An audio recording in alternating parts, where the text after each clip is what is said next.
তো student last वाले video में हमने पढ़ा था कि পরিবর্তন দুই ধরনের থাকে भौतिक परिवर्तन जिसे हम इंग्लिश में बोलते हैं फिजिकल चेंजेस और दूसरा है रासायनिक परिवर्तन जिसे हम इंग्लिश में बोलते हैं केमिकल चेंजेस। तो सबसे पहले हम भौतिक परिवर्तन के बारे में पढ़ेंगे। स्टूडेंट भौतिक परिवर्तन को हम इंग्लिश में फिजिकल चेंजेस बोलते हैं। यहाँ पे आपको इतने सारे फोटोज़ दिखाई दे रहे हैं ना, ये सब भौतिक परिवर्तन का उदाहरण है। तो भौतिक परिवर्तन आखिर होता क्या है इसके बारे में अभी हम और पढ़ेंगे और समझेंगे। तो सबसे पहले हम भौतिक धर्मों यानी फिजिकल प्रॉपर्टीज़ के बारे में पढ़ेंगे। तो ये होता क्या है, कोनो पदार्थेर आकार आकृति रंग एवं अवस्था के पदार्थेर भौतिक धर्म बोले। तो इस संसार में जितनी भी सारी चीज़ें और वस्तुएं होते हैं तो सबका अपना अलग आकार आकृति रंग होता है, ठीक है। और फिजिकल प्रॉपर्टीज़ भौतिक धर्म हमें अपने आँखों से दिखाई देता है। तो जैसे ये फ़ोटो आपको दिखाई दे रहा है, फ़ोटो में टमाटर है। अब देख के बताओ टमाटर का भौतिक धर्म क्या होगा। तो टमाटर का रंग लाल है, इसका आकार गोल है और ये कठिन अवस्था में है। तो ये टमाटर का क्या हो गया, भौतिक धर्म हो गया। तो बच्चों यहाँ पे गोल गोल टमाटर है, तो जैसे ही मैं गोल गोल टमाटर को काट देती हूँ, ठीक है, तो इसका आकार गोल से किसी दूसरे आकार में परिवर्तन हुआ कि नहीं हुआ। तो ये क्या हुआ, टमाटर के भौतिक धर्मों में परिवर्तन आ गया। जैसे मैंने गोल गोल टमाटर को चाकू से काट दिया, तो इसी को भौतिक धर्मों में जब परिवर्तन होता है तो उस परिवर्तन को हम क्या बोलते हैं, भौतिक परिवर्तन। तो बच्चों अभी ये बर्फ़ है, अब बर्फ़ का भौतिक धर्म क्या होगा। तो बर्फ़ का भौतिक धर्म है कि इसका भी आकार जो है वो स्क्वायर में है ना, स्क्वायर शेप है। फिर उसके बाद इसका कोई रंग नहीं होता है और ये अभी कौन से अवस्था में है, कठिन अवस्था में है, सॉलिड स्टेट में, ठीक है। तो ये बर्फ़ का क्या हो गया, भौतिक धर्म।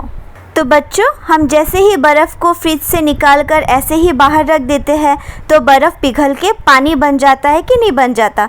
तो अब बर्फ़ के भौतिक धर्मों में परिवर्तन आ गया। अब क्या है, पहले बर्फ़ स्क्वायर शेप का था लेकिन पानी में इसका कोई आकार नहीं होता है कि नहीं। पानी जिस बर्तन में रखो वो वही आकार ले लेता है। पहले बर्फ़ किस में था, पहले बर्फ़ कठिन अवस्था में था लेकिन अब पानी बन गया है तो ये तरल अवस्था में हो गया। तो देखो भौतिक धर्मों में भी परिवर्तन आ गया कि नहीं आ गया, है ना। तो इसी को बोलते हैं भौतिक परिवर्तन। तो बच्चों अभी हम भौतिक परिवर्तन के बारे में और अच्छे से पढ़ेंगे। भौतिक परिवर्तन को बोलते हैं फिजिकल चेंजेस, है ना। कोनो पदार्थेर भौतिक धर्मेर परिवर्तन होले ताके भौतिक परिवर्तन बोले। भौतिक परिवर्तन बस्तुटिके पूर्वेर जायगाय फिरिए आना जाए। थर्ड पॉइंट, এই ধরনের परिवर्तने कोनो नतून पदार्थेर सृष्टि है ना। अब हम एक एक करके हर एक पॉइंट को अच्छे से समझेंगे, ठीक है। तो फर्स्ट पॉइंट क्या है, कोनो पदार्थेर भौतिक धर्मेर परिवर्तन होले ताके भौतिक परिवर्तन बोले। उदाहरण देखते हैं। तो बच्चों जब मैं गोल गोल टमाटर को काट देती हूँ तो उसका आकार गोल से होके किसी दूसरे आकार में परिवर्तन हो जाता है कि नहीं हो जाता। तो ये भी भौतिक परिवर्तन का ही एक उदाहरण है। काटा ये भी हमारा भौतिक परिवर्तन का एक उदाहरण है। देखो पेड़ में जो काट रहता है और काट को काटने के बाद उसका आकार में कितना परिवर्तन आता है कि नहीं आता है कि नहीं। जब हम काट को टुकड़े टुकड़े में काटते हैं तो देखो उसके आकार में कितना बदलाव आ जाता है। तो ये भी एक भौतिक परिवर्तन का उदाहरण है। अच्छा बच्चों अभी दूसरा पॉइंट समझते हैं। भौतिक परिवर्तने वस्तुटिके पूर्वेर जायगाय फिरिए आना जाए। इसका मतलब क्या होता है, जब किसी वस्तु में भौतिक परिवर्तन होता है ना, जब फिजिकल चेंजेस होता है जिस वस्तु में, उस वस्तु को ना हम उसके पहले वाले रूप उसके आकार में हम फिर से ला सकते हैं, ठीक है। चलो मैं उसका उदाहरण भी देती हूँ। तो जल गरम करा, बॉइलिंग वाटर, ठीक है, ये भी एक भौतिक परिवर्तन का उदाहरण है। हम जब पानी को गर्म करते हैं, है कि नहीं, तो उसका उष्णता बढ़ जाता है। ठंडे पानी का उष्णता क्या होता है, कम होता है, और गर्म करने के बाद उसका उष्णता बढ़ जाता है कि नहीं जाता है।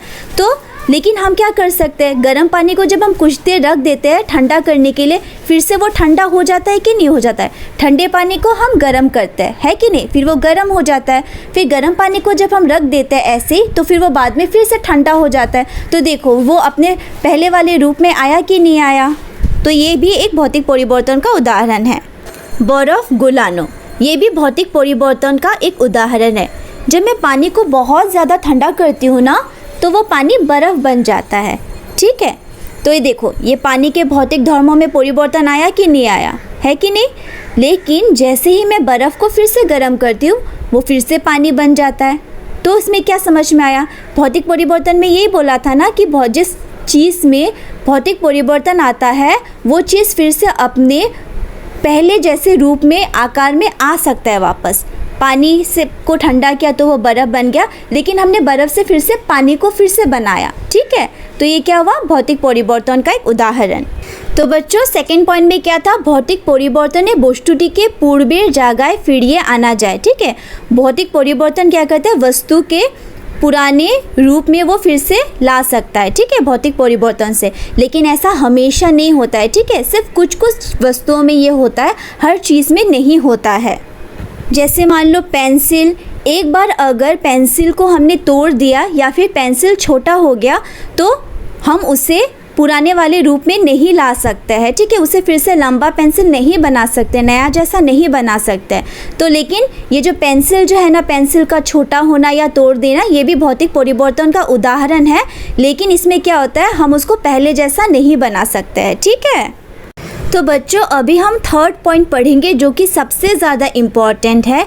এই ধরনের পরিবর্তনে কোনো নতুন পদার্থের সৃষ্টি হয় না, ठीक है।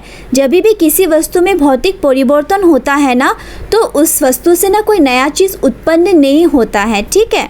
इसी पॉइंट के वजह से ना ये रासायनिक परिवर्तन से थोड़ा अलग होता है, ठीक है। इसी पॉइंट के वजह से हम भौतिक परिवर्तन और रासायनिक परिवर्तन में अंतर समझ सकते हैं, ठीक है। तो इस थर्ड पॉइंट को हमेशा याद रखना कि भौतिक परिवर्तन में क्या होता है, कोई भी नया चीज़ उत्पन्न नहीं होता है, ठीक है। इसका उदाहरण है कागज़ टुकड़ों कड़ा, ठीक है। जब हम कागज़ को फाड़ते हैं, ठीक है, तो देखो नया कागज़ से फिर हम कागज़ को दो टुकड़े में जब हम उसको फाड़ देते हैं तो देखो उसमें परिवर्तन आया कि नहीं आया, आया ना, उसके आकार में परिवर्तन आया। पहले कागज़ का आकार कैसा था और फाड़ने के बाद वो कागज़ कैसा टेढ़ा मेढ़ा हो गया, ठीक है। लेकिन क्या कागज़ फाड़ने से उससे कुछ नया चीज़ बना है, नहीं, कागज़ तो वैसे ही रहा। तो ये भी भौतिक परिवर्तन का ही उदाहरण है। भौतिक परिवर्तन का और उदाहरण है जले चीनी मिशानु, ठीक है, शुगर सॉल्यूशन। अब जब हम जल में है ना चीनी मिलाते हैं ना तो पानी मीठा ज़रूर हो जाता है, तो ये क्या हुआ, भौतिक परिवर्तन हुआ। लेकिन चीनी को पानी में मिलाने से, ठीक है, उससे कुछ कोल्ड ड्रिंक या फिर कुछ लस्सी जैसा कुछ बना क्या, कुछ नया चीज़ आविष्कार हुआ क्या, नहीं हुआ ना। तो ये क्या है, ये भी भौतिक परिवर्तन का एक उदाहरण है। बाली जलेर साथे मेशानो, ये भी भौतिक परिवर्तन का एक उदाहरण है, ठीक है। हम जब पानी में बाली को मिलाते हैं ना तो देखो बाली का रंग कैसे बदल गया है कि नहीं। तो इसको भी हम क्या बोलते हैं, भौतिक परिवर्तन का उदाहरण बोलते हैं। लेकिन बाली को पानी में मिलाने से उससे कुछ नया चीज़ तो नहीं बनाना, क्या उससे ना ही कुछ दवाई बना ना ही कुछ और चीज़ निकला उससे। तो ये क्या है, भौतिक परिवर्तन का उदाहरण है। तो मैं आशा करती हूँ स्टूडेंट आपको भौतिक परिवर्तन बहुत अच्छे से समझ में आ गया होगा। नेक्स्ट वाली वीडियो में हम रासायनिक परिवर्तन अच्छे से पढ़ेंगे, ठीक है। तब तक आप भौतिक परिवर्तन और अच्छे से समझो, इस वीडियो को और अच्छे से देखो, ठीक है। Thank you.